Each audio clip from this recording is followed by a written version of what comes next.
Hey everybody, it's Jason Blaha here, and today I want to chat with you guys about one of my favorite accessory movements that I do currently twice a week on both of my squat and deadlift days, and that is the hip belt squat.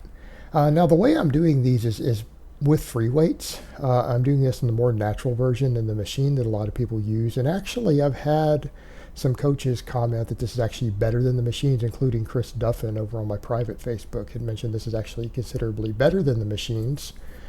Because with a lot of those machines where you're holding on to the handles in some way, it actually isn't the same natural movement and it doesn't put your back in the same position.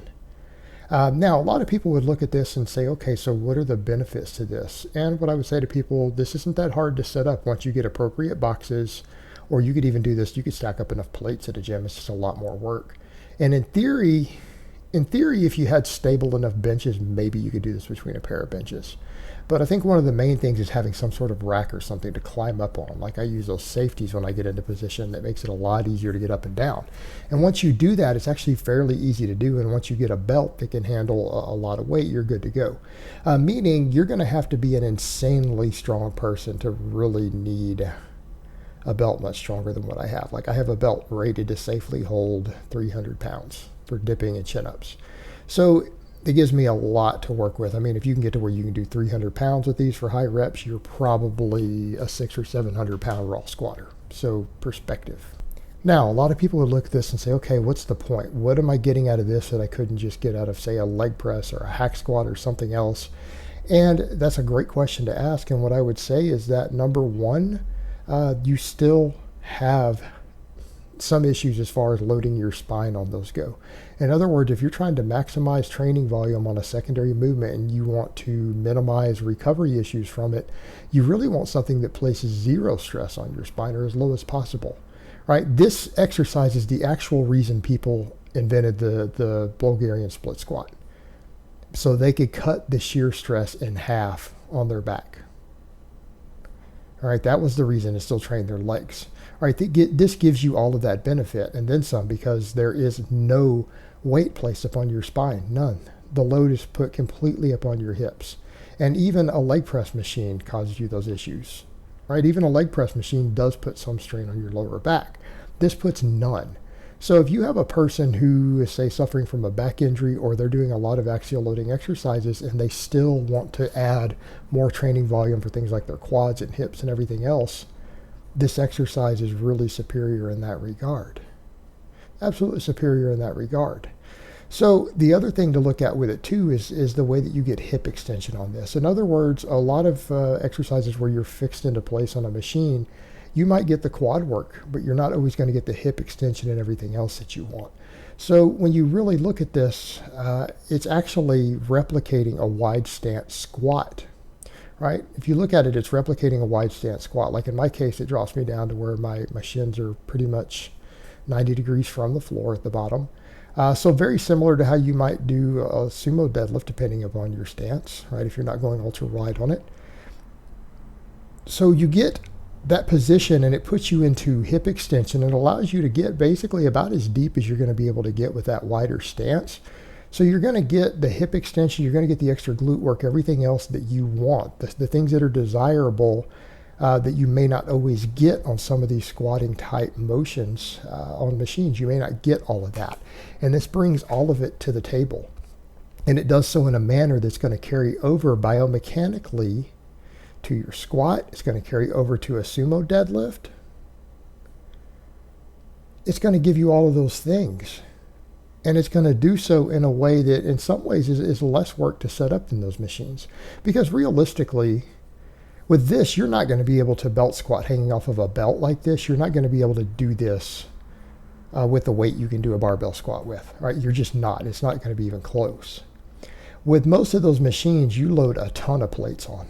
It's a ton of plates. And yes, there's a little bit of work getting set up here, getting up and down, but it's still less work than loading 1,500 pounds of plates on a leg press, which is, going to be a pretty similar load. Right? Anyone who's ever done heavy leg presses, even knees to chest, who's a strong squatter, knows what I'm talking about. Right? You end up putting a lot of weight on those machines. This is easier to set up. You get more benefit in terms of again, the hip extension and the carryover to your squats. And as far as the quad activation goes, I can tell you doing these that I feel these in my quads probably more than just about any other exercise that I can recall. I actually feel my quads more on this than I do even on a high bar squat, even an Olympic high bar squat.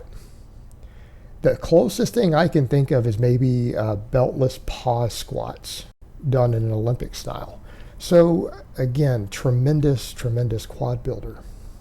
But the real benefit to all of it is not just the fact that we get that carryover, not just the fact that we get that movement pattern, and again, the hip extension, the extra quad activation, all that we want. It's not just the movement pattern carryover.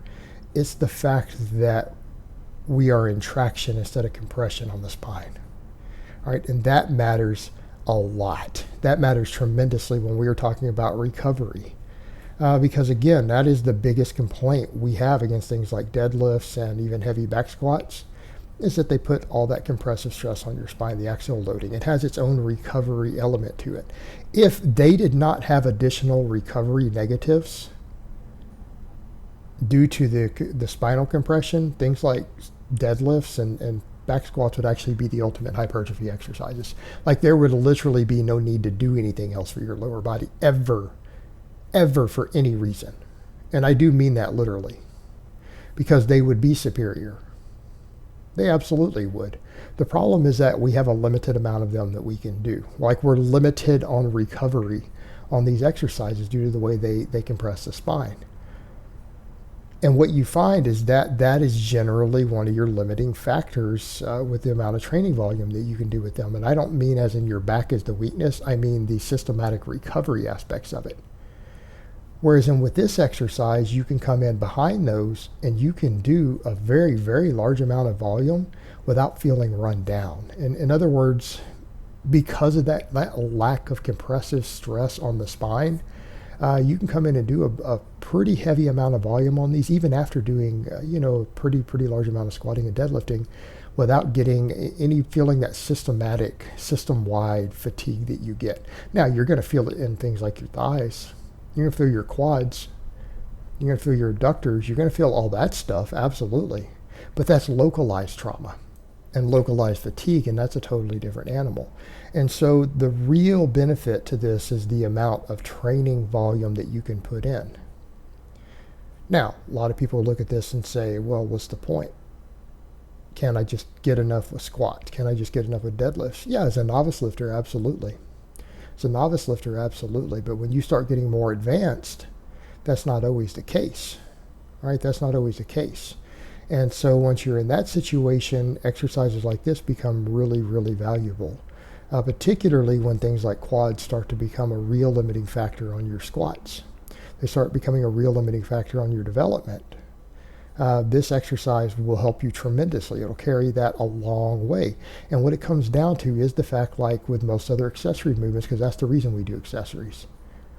We do accessory movements generally because we can only recover from so much total training volume and workload on our big exercises. And at a certain point, to continue to make the gains that you want to make, and you've got to remember size equals strength, you have to be able to increase workload. You've got to get more training volume in to get everything to hypertrophy.